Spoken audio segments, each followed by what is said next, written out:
मित्रांनो, ठरलं तर मग या मालिकेच्या आजच्या भागामध्ये साक्षी आता कोर्टात सांगते, मी जे काही बोलले ना ते फक्त माझ्या वकिलाच्या सल्ल्यानुसारच बोलले.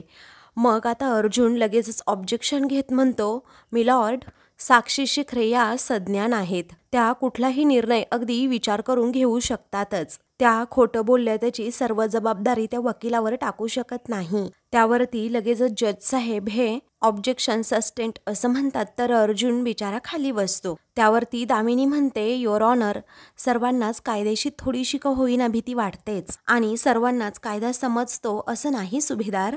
जशी साक्षी शिखरेंच्या विरोधात थोडीशी भीती ही होतीच. तेव्हा अर्जुन म्हणतो, त्या भीतीवर मात करण्यासाठीच कायदा सुद्धा आहे. म्हणजे या माणसांना खोटं बोलायचंच असेल ना तर त्यांना कसलीच लाज सुद्धा वाटत नाही. असं म्हणून अर्जुन आता लगेचच मिस साक्षी शिखरे यांना काही प्रश्न विचारण्याची परमिशन जज साहेबांकडे मागतो. तेव्हा परमिशन ग्रँटेड असं आता लगेचच जज साहेब म्हणतात. तेव्हा अर्जुन आता लगेचच साक्षीजवळ जातो. अर्जुन आता लगेचच साक्षीला विचारतो, मिस साक्षी शिखरे, तिने खोटं स्टेटमेंट द्यावं म्हणून तुम्ही तिला पैसे दिले होते. तेव्हा कशा प्रकारे शिवानीने खोटी स्टेटमेंट साक्षीच्या सांगण्यावरून दिली होती हे सगळं काही आता दोघांनाही आठवतं. पुढे अर्जुन विचारतो, ते पैसे द्यायला तुम्हाला पवार वकिलांनी सांगितलं होतं का? तेव्हा साक्षी जरा घाबरते, तिला काय उत्तर द्यावं कळतच नाही. तर दामिनीच्या चेहऱ्याचा सुद्धा रंग चढतो. त्यानंतर साक्षी फक्त हो असं म्हणते. मग अर्जुन म्हणतो, ओके. अथर्व विचारेचे पेपर चोरून एक आयडेंटिटी तयार करण्यासाठी सुद्धा अर्जुन आता बोलतच असतो. तेव्हा साक्षी आता फक्त हो असं म्हणते आणि हे सुद्धा पवार वकिलांनीच मला करायला लावलं होतं असं कोर्टासमोर खोटं बोलते. तेव्हा अर्जुन आता रागातच म्हणतो, तुम्ही परत आज खोटं बोलताय असं म्हणून तो तिच्यावर आता ओरडतो. तेव्हा लगेचच आता दामिनी ही ऑब्जेक्शन घेते. ती पुढे येते आणि लगेचच म्हणते, मी कोर्टाला एवढा वेळ तेच सांगण्याचा प्रयत्न करतेय की मिस साक्षी शिखरे यांनी कोर्टाची अजिबातच दिशाभूल केलेली नाहीये, तर त्यांचीच दिशाभूल झालेली आहे. त्यांना असं सांगण्यात आलं, जर साक्षी शिखरे यांनी कोर्टात असं सांगितलं नाही तर त्यांची कधी म्हणजे कधीच सुटका होणार नाही. हो, माझ्या क्लायंटने चूक केलीये आणि गुन्हा सुद्धा केलाय, पण तो एवढाच आहे की माझी क्लायंट ही साधी आहे आणि भोळी आहे. तेव्हा सर्वजण आता लगेचच दामिनीकडे पाहू लागतात, कारण ती ज्या प्रकारे साक्षीच्या बाजूने मत मांडत असते ना ते सगळं काही खोटं असतं आणि हे तेथे बसलेल्या सर्वांनाच माहीत असतं. त्यानंतर दामिनी म्हणते, माझी कोर्टाला एवढीच विनंती आहे की साक्षी शिखरे या कोर्टामध्ये खोटं बोलल्या या आरोपातून त्यांची आता मुक्तता व्हावी. तेव्हा आता महिपत हा खूपच खुश होतो आणि लगेचच देवाच्या पाया पडतो. त्यानंतर प्रिया सुद्धा खुश असते, कारण दामिनीने सर्व गेमच पालटून टाकलेला असतो. तर चैतन्याला दामिनीच्या या स्टेटमेंटचा खूप म्हणजे खूप राग आलेला असतो. ऑब्जेक्शन सस्टेंट असं जज साहेब म्हणतात. तर अर्जुन म्हणतो, मी जर असं मान्य केलं की मिस साक्षी शिखरे यांनी त्यांच्या वकिलाच्या सांगण्यावरनं सगळं खोटं बोलले आहेत आणि यांची आत्ताची वकील ॲडव्होकेट देशमुख यांनी तर यांना खरं बोलायला सांगितलंय, राईट? तेव्हा आता दामिनी ऑफकोर्स असं म्हणते, कारण साक्षी शिखरे आता कोर्टात जे काही बोलतायत ना ते सगळं काही खरं खरं बोलतायत, ही माझी पूर्णपणे गॅरंटी आहे. त्यावेळी अर्जुन आता लगेचच साक्षीला विचारतो, आता माझ्या एकाच प्रश्नाचं उत्तर द्या, तुम्ही शिवानीला कधी भेटलाच नाही. अथर्व विचारे नावाचा तुमचा सावत्र भाऊ नाहीच आहे. मग रिसॉर्टमधून निघून जेव्हा 2 तासामध्ये विलासचा खून झाला तेव्हा तुम्ही कुठे होतात? तेव्हा साक्षीच्या आता तोंडचं पाणीच पळतं, तिला काय बोलावं हे सुचत नाही. सर्वजण तेथे घाबरलेले असतात. तर आता अर्जुनचा प्रश्न बरोबर आहे असं रविराज, त्याचबरोबर इकडे चैतन्य आणि सायलीला वाटत असतं. मग आता साक्षी काय उत्तर देते याकडे सर्वांचं लक्ष असतं. ती साक्षी अजूनही गप्पच राहते, ती काहीच बोलत नसते. अर्जुन जोरातच ओरडतो, उत्तर द्या अगोदर. त्यावेळी आता साक्षीकडे त्या प्रश्नाचं उत्तरच नसतं. दामिनी त्यावरती लगेचच ऑब्जेक्शन घेत म्हणते, ही केस साक्षी शिखरे यांना 3 महिने तुरुंगवास झाल्याची आहे आणि विलास मर्डर केसबद्दल त्यांना काहीही प्रश्न विचारण्यात येऊ नये. त्यावेळी अर्जुन रागातच म्हणतो, मी खुनाबद्दल काहीही विचारतच नाहीये. साक्षी शिखरे ज्या खोटं बोलल्या आहेत. अर्जुन आता देशमुखबाईची माफी मागत म्हणतो की यांच्या वकिलांनी यांना जे खोटं बोलायला सांगितलं मी त्याबद्दल त्यांना विचारतोय. तेव्हा त्याची उत्तरं माझी क्लायंट आता देऊ शकत नाही आणि त्यासाठी आम्हाला वेळ हवा युअर ऑनर, असं आता लगेचच दामिनी म्हणते.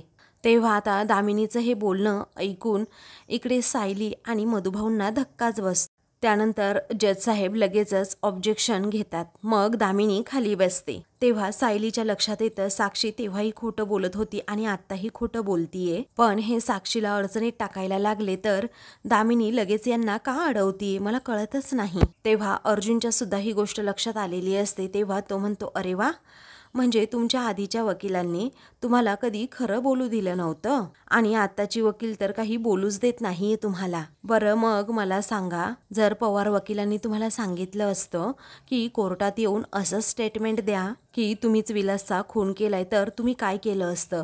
तेव्हा साक्षी जरा घाबरतेच. ती आता लगेचच उत्तर देते की असं का सांगितलं असतं पण त्यांनी? तेव्हा अर्जुन म्हणतो, समजा म्हणालो मी, समजा. तेव्हा दामिनी लगेचच उठते आणि हा प्रश्न योग्य नाही असं म्हणते. पण अर्जुन आता दामिनीचं बोलणं फेटाळत लावत साक्षीला रागातच म्हणतो, मला माझ्या प्रश्नाचं उत्तर हवंय. तेव्हा साक्षी आता म्हणते, मी मान्य केलंच नसतं कधी हे, कारण जी गोष्ट मी केलेलीच नाहीये ती कोर्टामध्ये मी कबूल तरी का करू? अर्जुन म्हणतो की तुम्ही त्यांचं ऐकलं नसतं, परंतु शिवानीबद्दल अथर्वबद्दल जे जे काही त्यांनी तुम्हाला खोटं बोलायला सांगितलं होतं ते बरोबर तुम्ही खोटं बोललात ना. हे सगळं तुमच्या कन्व्हिन्समध्ये चाललं नाहीये. लगेचच दामिनी म्हणते, निर्दोष माणूस हा स्वतःच्या सुटकेसाठी सर्व प्रयत्न करतो, अगदी वाटेल ते प्रयत्न, आणि माझ्या क्लायंटने तेच केलेलं आहे. ॲडव्होकेट सुभेदार, तुम्ही त्यांना गुन्हेगार सिद्ध करण्याचा कितीही प्रयत्न केलात तरीही जोपर्यंत आरोप हे सिद्ध होत नाहीत तोपर्यंत कोर्टाच्या मध्ये ती निर्दोषच आहे. त्यावेळी अर्जुन म्हणतो, मग तुमची ही निर्दोष क्लायंट माझ्या एकाही प्रश्नाचं उत्तर का देऊ शकत नाहीये? तेव्हा उत्तर देण्यासाठी आम्ही कोर्टाकडे वेळ मागितलाय असं दामिनी म्हणते. तेव्हा अर्जुन आता म्हणतो की उत्तर देण्यासाठी की कोर्टामध्ये अजून खोटे पुरावे सादर करण्यासाठी वेळ मागितलाय. मग आता लगेचच दामिनी म्हणते, युअर ऑनर, साक्षी शिखरे कोर्टामध्ये जे काही खोटं बोलल्या त्यासाठी त्यांना 3 महिन्याची शिक्षा सुद्धा झाली आहे आणि आता कोर्टात हे सिद्ध झालंय की ते तेव्हा ज्या काही बोलल्या होत्या ते मनाविरुद्ध आणि नाईलाजाने झालेला आहे. त्या एक सुजाण नागरिक आहे, त्यांच्यावर आत्तापर्यंत एकही गुन्हा असा दाखल झालेला नाहीये. त्यांच्याकडनं जबरदस्तीने जो काही आता गुन्हा घडवून आणलेला आहे किंवा करून घेतलेला आहे त्यासाठी एवढी शिक्षा तर पुरेसीच आहे. त्यांची या आरोपातून मुक्तता करावी एवढीच माझी कोर्टाकडे विनंती आहे, असं म्हणून ती जागेवर जाऊन बसते. त्यावरती अर्जुन म्हणतो, मिस साक्षी शिखरे या कोर्टामध्ये अगोदर 3 वेळा खोटं बोलले आहेत आणि ते मी प्रूव्ह सुद्धा केलं आहे. मग कशावरनं आज सुद्धा त्या खोटं बोलत नाहीयेत? त्यामुळे मी कोर्टाला विनंती करतो या सगळ्याचा विचार करून मगच निर्णय घ्यावा. तेव्हा लगेचच आता अर्जुन थँक्यू मिलॉर्ड असं म्हणून तेथे बसतो. त्यावेळी अर्जुनला जरा टेन्शनच आलेलं असतं. तर सायली आणि मधुभाऊंना सुद्धा त्या आणि साक्षी एकमेकींकडे आता पाहतच राहतात, कारण आता कोर्ट काय निकाल देणार याकडे त्या दोघींचं लक्ष असतं. त्यावेळी जज साहेब म्हणतात, दोन्ही बाजूंचे साक्षी पुरावे लक्षात घेता हे कोर्ट या निर्णयापर्यंत पोहोचलं आहे की मिस साक्षी शिखरे या खुनाच्या वेळी नक्की कुठे होत्या हे कोर्टाला सांगण्यासाठी काही दिवसांची मुदत त्यांना देण्यात येत आहे. तर आता महिपतला खूपच आनंद होतो, तर रविराजला मोठा धक्काच बसतो. मग आता लगेचच जज साहेब पुढे म्हणतात, आपल्या अशिलाची दिशाभूल करणाऱ्या ॲडव्होकेट पवार यांची चौकशी सुद्धा करण्यात यावी. अर्जुनला आता मोठा धक्काच बसतो आणि मिस साक्षी शिखरे यांची कोर्टातून फसवणूक केल्याच्या आरोपातून तसेच तुरुंगवासातून मुक्तता करण्यात यावी असं आता लगेचच जज साहेब निर्णय सांगतात. आणि हे ऐकून अर्जुनच्या पायाखालची जमीनच सरकते. तर चैतन्य, सायली, मधुभाऊ, रविराज यांना धक्काच बसतो. तर आता महिपत हा तेथेच खूप खुश होतो आणि दामिनीकडे पाहू लागतो. तेव्हा प्रिया आणि साक्षी सुद्धा खुश होतात, एकमेकींकडे पाहतात. मग आता लगेचच दामिनी ही अर्जुनकडे पाहते, तर अर्जुन तेवढ्याच रागात तिच्याकडे पाहत असतो. त्यावेळी आता लगेचच जज साहेब तेथून जातात. महिपत वेड्यासारखा आरडू लागतो. जिकडे तिकडे चोहीकडे आनंदी आनंदगडे असं गाणं म्हणून नाचू लागतो त्या कोर्टामध्येच. आणि साक्षीला म्हणतो, चल बेटा चल, आता पार्टी करायची, जंगी पार्टी करायची, पालखीतून मी तुझी मिरवणूक काढणार आहे असं म्हणून महिपतच्या आनंदाला पारावारच राहत नाही. आता अर्जुनला टॉन्ट मारत लगेचच तो म्हणतो, आनंदी आनंदगडे जिकडे तिकडे चोहीकडे आणि कोर्टाने माझ्या पोरीला सोडलं रे, असा अर्जुनला टॉन्ट मारत तो नाचत नाचतच साक्षीच्या हाताला घेऊन तेथून बाहेर जातो. तेव्हा अर्जुन आता रागातच तिथून जाऊ लागतो. त्यावेळी आता लगेचच दामिनी म्हणते, हा फक्त ट्रेलर होता, कथानक अजून तर बाकी आहे. आणि कथानक आहे विलासचा मर्डर. तुला वाटत असेल की या कथानकाबद्दल तुला सगळं काही माहीत आहे, कारण तू 2 वर्षामध्ये अगदी उकळून प्यायला आहेस. पण याचा शेवट तुला सरप्राईज देणार आहे. ते झेलण्यासाठी ऑल द बेस्ट. तेव्हा सायलीला आता खूपच राग येतो. मग आता ती पुढे येते आणि म्हणते की कथा कुठलीही असो दामिनी मॅडम, पण त्यामध्ये विजय ना नेहमी नायकाचाच होतो. वळणं येतात, कथानकामध्ये चढउतार सुद्धा येतात, पण शेवटी जिंकतं ते सत्य आणि सत्यच. त्यावेळी दामिनी हसते आणि म्हणते, सत्य प्रत्येकाचं शेवटी वेगळंच असतं, ते फक्त समोरच्याच्या गळी उतरवता आलं पाहिजे आणि मला ते चांगल्या प्रकारे येतं आणि म्हणून तर तुमच्या हरण्याची आज नांदी झाली. त्यावेळी आता सायली म्हणते, सुरुवात तुम्हाला हवी तशी झाली, बट मात्र आम्हाला हवा तसाच होणार आणि ही काळ्या दगडावरची रेग आहे. त्यावरती दामिनी हसते आणि लगेचच तेथून जाते. तेव्हा सायली अर्जुनला समजावू लागते, पण अर्जुनला आता यावेळी खूप राग आलेला असतो. म्हणूनच तो आता लगेचच कुणाबरोबर एक शब्द देखील न बोलता कोर्टाबाहेर जातो. तर आता बाहेर महिपत अजूनही हसत असतो, नाचत असतो, आनंदी आनंदगडे असं म्हणत असतो. साक्षीभोवती अक्षरशः तो साक्षीच्या भोवती तो नाचत असतो. तर साक्षी आता अण्णाकडे पाहतच राहते. त्यानंतर दामिनी ही बाहेर येते, तर रविराज हा तिथे असतोच. तेव्हा तो लगेचच आता दामिनीला म्हणतो, कॉंग्रॅच्युलेशन्स दामिनी.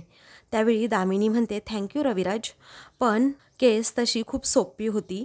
तुमच्या शिष्याकडून खूप अपेक्षा होत्या, मला फार लवकर हार मानली आहे. पण मग रविराज म्हणतो, माझा शिष्य आहे म्हणूनच मी तुला सांगतोय, तो हरलाय, तो संपलाय. या गैरसमजामध्ये तर तू अजिबातच राहू नकोस. तुला कळणार सुद्धा नाही इतक्या वेगामध्ये ना तो पुन्हा एकदा वार करेल. तेव्हा दामिनी आता हसते आणि म्हणते, बघूयात. तेव्हा आता लगेचच महिपत तेथे येतो आणि म्हणतो, हो देशमुखबाई, तुमच्यावर सोन्याच्या मोहरा उधळू की तुमच्या पायाचं हे तीर्थ घेऊ. तेव्हा आता लगेचच दामिनी म्हणते की तुम्ही ना घरी जा. मग त्यावेळी महिपत म्हणतो, हो घरी तर जायचंच आहे, पण घरी ना पोरगी येणार म्हणून जंगी पार्टीची तयारी केली आहे. माझी पोरगी येती घरा तोची दिवाळी दसरा. मग त्यावेळी दामिनी आता जायला निघते. तेव्हा महिपत म्हणतो, अहो तुम्ही निघाच, पण पार्टीला यायचं अगोदर वचन द्या, त्याशिवाय निघायचंच नाही. अहो एवढं मोठं सक्सेस मिळाले, माझी पोरगी घरी आली आणि पार्टीला तुम्ही नाही, ते बरं नाही ना दिसत. दामिनी आता लगेचच म्हणते, नंबर 1 असल्या छोट्या छोट्या गोष्टींसाठी सेलिब्रेशन करायला लागले तर मला रोजच पार्ट्या कराव्या लागतील. आणि नंबर 2, तुम्हाला वचन द्यावं इतकी वाईट वेळ तर माझ्यावर आलेलीच नाही. तुम्ही तुमच्या पार्ट्या करा, मी माझं काम करते. असं म्हणून ती आता लगेचच तेथून जाते. तेव्हा महिपत आता लगेचच साक्षीला म्हणतो, आता पार्टीचं आमंत्रण आहे, त्यात एवढं चिडण्यासारखं काही आहे का? सांग ना साक्षी तुम्हाला. बाई गेल्या तर गेल्या, पण आपलं काम झालेलं आहे ना, टेन्शन नाही. मग तेवढ्यातच अर्जुन आता तेथे येतो. मग महिपत लगेचच पुन्हा एकदा त्याला म्हणतो, काय हो वकील साहेब, आणि तुम्ही अहो वहिनी, आमचं अभिनंदन करा, कारण माझी लेक आता जेलामधून सुटली आहे. अहो तुम्ही तिला अडकवण्यासाठी एवढे प्रयत्न केले, पण अरे रे रे रे, फसला ना तुमचा डाव. आमची ही वकिलीनबाई तुमच्यापेक्षा अगदी सरसच निघाली. तेव्हा आता मधुभाऊ चिडतात आणि म्हणतात, एकाच सुनावणीत तुम्ही हे सगळं ठरवून टाकलं का? पण एक गोष्ट ना आता लक्षात ठेवा, एक सुनावणी म्हणजे संपूर्ण केस नाही. तेव्हा आता लगेचच दात विचकत महिपत म्हणतो, अरे रे मधुकर पाटील, कसे आहात तुम्ही? बरे आहात ना? तुमचं बरं चाललंय ना? पण तुम्ही एक काम करा ना, तुम्ही ना त्या आश्रमाच्या जागेवर माझ्या पोरीचं रिसॉर्ट उभं राहणार आहे, तिकडे या सुट्टीसाठी. मस्त 5-6 दिवस आपलं एन्जॉय करा. वहिनी AC-BC लावतील, मस्त खातील बितील चायनीज. पण कसं आहे ना मधुभाऊ, तुम्ही आता जन्मठेप भोगणार ना, मग आता कसं करायचं पण वहिनी? तेव्हा सायली रागातच विचारते, एक छोटासा विजय काय मिळाला, लगेचच हुरळून गेलात का? मधुभाऊंना जन्मठेप सुनवायला निघालात का? कायदा सुद्धा तिलाच शिक्षा करेल जिने ना खून केलाय ना, तिलाच, म्हणजेच तुमच्या मुलीला. त्यामुळे हा अहंकार आहे ना, तो एकदम बाजूला ठेवायचा. महिपत म्हणतो, तुम्ही ना आता काहीही बोला, पण निकाल कसं आमच्याच बाजूने लागला आहे, त्यामुळे आम्ही एन्जॉय करणार म्हणजे करणारच. मी तुम्हाला पण सर्वांना आमंत्रित करतोय. घरी जंगी पार्टी आहे, सगळ्यांनी यायचं म्हणजे यायचंच, विथ फॅमिली यायचं, चालेल? तेव्हा अर्जुन आता महिपतकडे रागात पाहतो आणि लगेचच तेथून निघतो. सायली अहो थांबा ना असं म्हणून त्याच्या पाठीमागे जाते. तर मधुभाऊ आणि चैतन्य सुद्धा जातात. मग त्यावेळी आता सायली लगेचच चैतन्याला म्हणते, झालेला प्रकार यांनी खूपच मनाला लावून घेतलाय. आता साक्षी सुटलेली आहे हे आपल्याला कुणालाच आवडलेलं नाहीये. अस्वस्थ होऊन कसं चालणार आहे सांगा बरं चैतन्य भाऊजी. त्यावेळी चैतन्य म्हणतो, वहिनी अहो आपली बाजू खरी असून साक्षी सुटली आणि अर्जुनला हार मानावी लागली ना, याचाच सर्वात जास्त त्रास होतोय त्याला. कारण दामिनीने खोटेपणा करून साक्षीला सोडवलं आणि त्याला तिच्यासमोर अगदी झुकावंच लागलं आणि म्हणून जरा डिस्टर्ब झालाय तो. त्यानंतर ते तिघेही आता लगेचच तेथून जायला महिपत पुन्हा मधुकर पाटील असं म्हणून नाचू लागतो. दुसरीकडे प्रिया ही आता रविराजच्या घरी आलेली असते. मग आता प्रतिमा विचारते, काय ग अचानक? मग त्यावेळी प्रिया म्हणते, अगं आई मी तर खरं घरी जाणार होते पण बाबा म्हणाले थोडा वेळ तरी घरी चल म्हणून आले. त्यावेळी प्रतिमा ठीक आहे असं म्हणते. नागराज देखील तेथे बसलेला असतो. तेव्हा रविराज म्हणतो की नागराज तू ना आज कोर्टामध्ये असायला हवा होतास, कारण दामिनीने काय सुंदर आर्ग्युमेंट केलं तुला माहिती आहे. तिच्याबद्दल आता ना फक्त ऐकून होतो पण आज प्रत्यक्ष बघितलं की ती एवढी यशस्वी का आहे ते. मग आता लगेचच प्रिया मनात विचार करू लागते, साक्षी खरं आहे, किल्लेदारला पटवून देण्याची तर हीच वेळ आहे.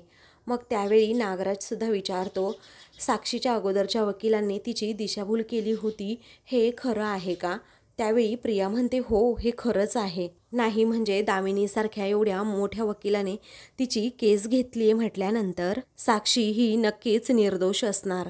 आधीच्या वकिलामुळे ती अडकली असेल. तेव्हा लगेचच नागराज म्हणतो, ती साक्षी बिचारी महिपतची मुलगी आहे. आता महिपत कितीही मोठा बिल्डर असेल तर तो कसा आहे ना सगळ्यांनाच माहीत आहे.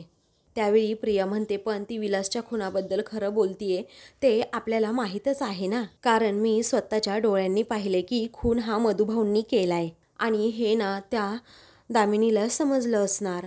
म्हणूनच तिने तर ही केस घेतली आणि चांगला डिफेन्ससुद्धा केला आणि हे सगळं फक्त निर्दोष माणसासाठीच होऊ शकतं ना. त्यावरती प्रतिमा म्हणते की फक्त मोठ्या माणसाने केस स्वीकारली म्हणून माणूस हा निर्दोष आहे असं होत नाही ना. त्यापेक्षा एक माणूस जो खूप मुलांना आधार देत आलाय तो निर्दोष असण्याची शक्यता जास्त नाही का? तेव्हा सर्वजण आता लगेचच प्रतिमाकडे पाहू लागतात. त्यावेळी प्रिया म्हणते, आई तुला या केसबद्दल ना फारसं माहीत नाहीये. त्यावेळी प्रतिमा म्हणते, नसेल माहीत पण माझा ना सायलीवर खूप विश्वास आहे.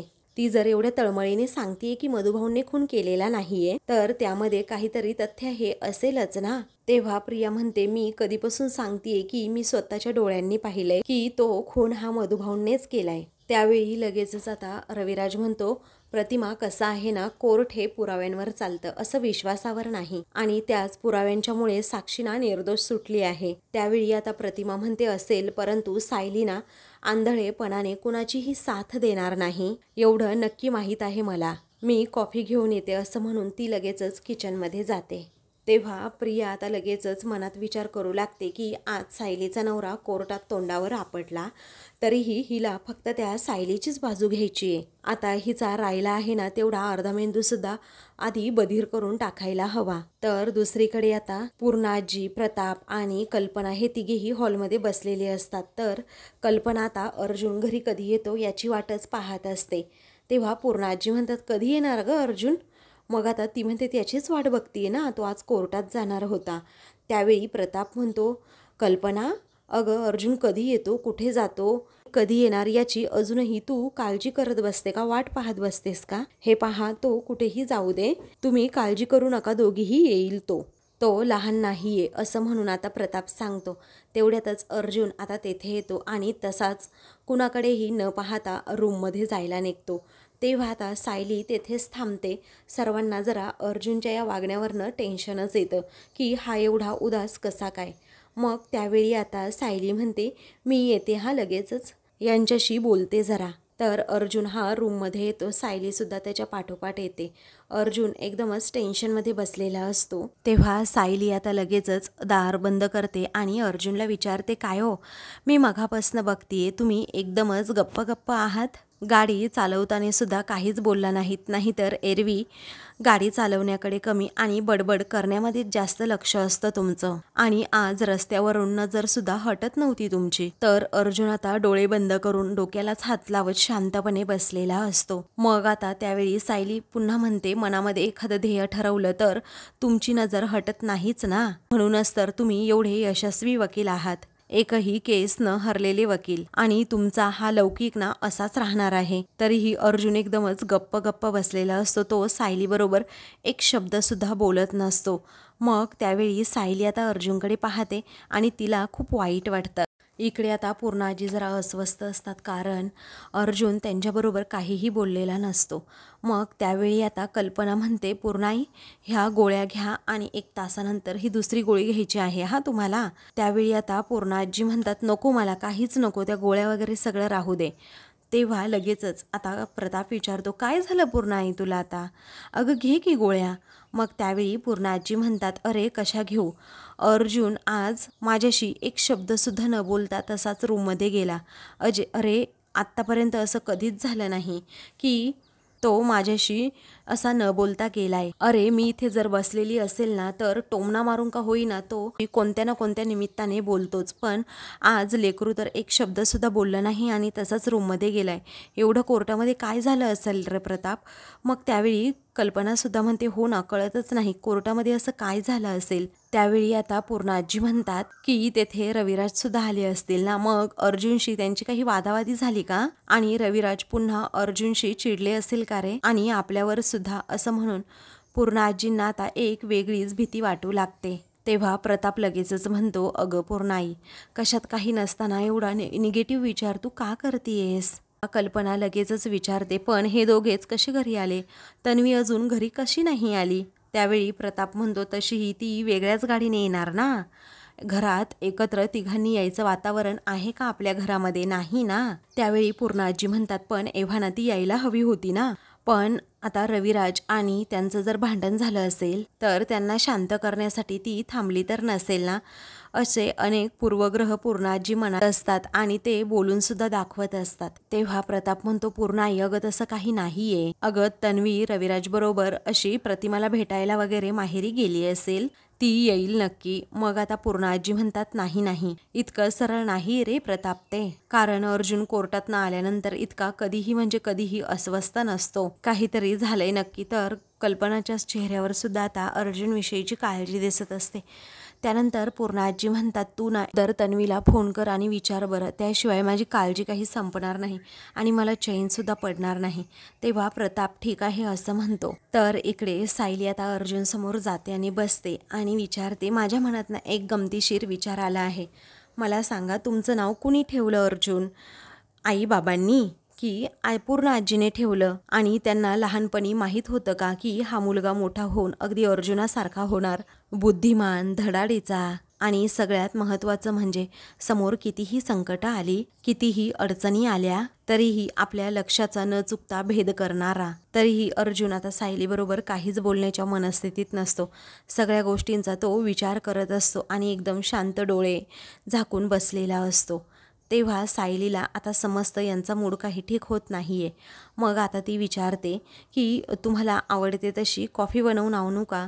वेलची घातलेली पहा. अहो चालेल ना. मग अर्जुन आता जरा रागातच डोळे उघडतो आणि इकडे तिकडे पाहतो. मग आता सायली म्हणते, बरं ठीक आहे, मी ना तुमच्यासाठी कॉफी आणतेच आहे, तुम्ही फ्रेश होऊन घ्या आणि खायला काय आणू, तिखट सांजा वगैरे? मग आता अर्जुन रागातच तिच्यावर चिडतो आणि म्हणतो, तुम्ही बोलायच्या थांबा, मला दुसरं काहीही नको आहे, समजलं? तुम्ही काय लहान मुलासारखी समजूत काढताय का माझी? तू खेळताना पडलास ना बाळा, घे चॉकलेट घे तुला. तू कोर्टात हरला आहेस ना, घे कॉफी घे, तिखट सांजा घे, जरा सिरियस व्हा, असं म्हणून तो खूपच भडकतो. तेव्हा आता तुम्हाला वाटतो तेवढा तुमचा सक्सेसफुल नवरा नाहीये, समजलं? तो आज कोर्टामध्ये हरून आलाय आणि हरलेल्या नवऱ्याचं एवढं कौतुक करण्याची काहीही म्हणजे काहीही गरज नाहीये, असं म्हणून तो लगेचच दरवाजा उघडतो आणि तेथून जातो. तेव्हा सायलीला खूप वाईट वाटतं, तिच्या डोळ्यात पाणी येतं, कारण अर्जुन खूपच अस्वस्थ असतो, त्याला काही सुचत नसतं. मग आता ती स्वतःशीच म्हणते, ही हार ना फक्त एका दिवसाची आहे हो, आणि मुळात ना तुम्ही हरलेले नाही आहात, फक्त 4 पावलं मागे आले आहात. ते इतकं मनाला लावून घेऊ नका, नाहीतर तुम्ही मनाने पूर्णपणे खचून जालच.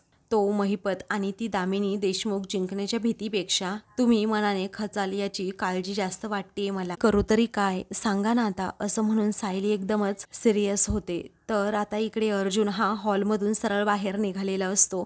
तो कुठेतरी चाललेला असतो. तेव्हा अर्जुन असं म्हणून सर्वजण त्याला आवाज देत असतात. कल्पना, पूर्ण आजी आणि त्याचबरोबर प्रतापसुद्धा. तरीही तो अजिबातच कुणाकडे पाहत नाही आणि थांबत सुद्धा नाही. तेव्हा पूर्ण आजी आता विचारतात, काय झालं असेल ग कल्पना याला आता? तेव्हा आता लगेचच रविराज म्हणतो, मी आलो हा, असं म्हणून तो लगेचच तो अर्जुनच्या रूमकडे आता येतो. तर इकडे सायली आता म्हणते, यांनी ना स्वतःला खूपच त्रास करून घेतला, यांना मी कशी शांत करू ना कळतच नाही. त्यातच प्रताप आता तेथे येतो आणि दार नॉक करतो. त्यावेळी सायली म्हणते, बाबा आतमध्ये या जरा. प्रताप म्हणतो, नको, मी आपला इथेच बरा आहे.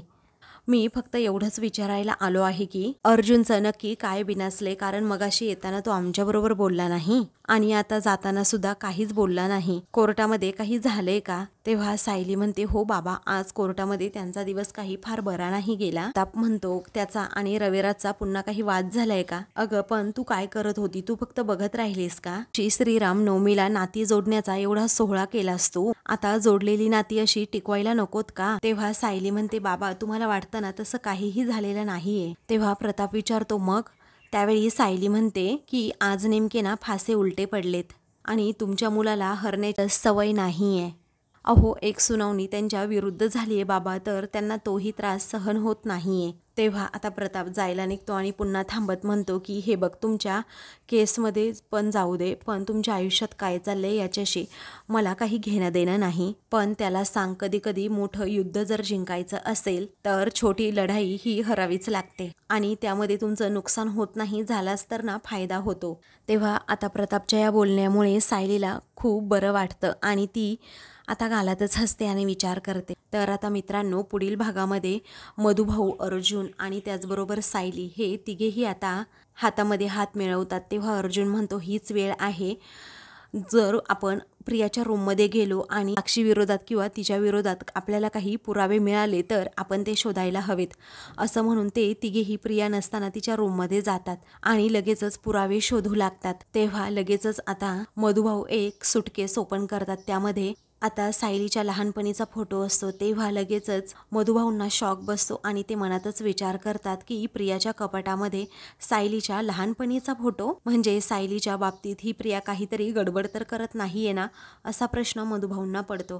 तर आता सायली मधुभाऊंकडे पाहतच राहते. अशाच मालिकेंचे पुढील भाग पाहण्यासाठी चॅनलला सबस्क्राईब करा.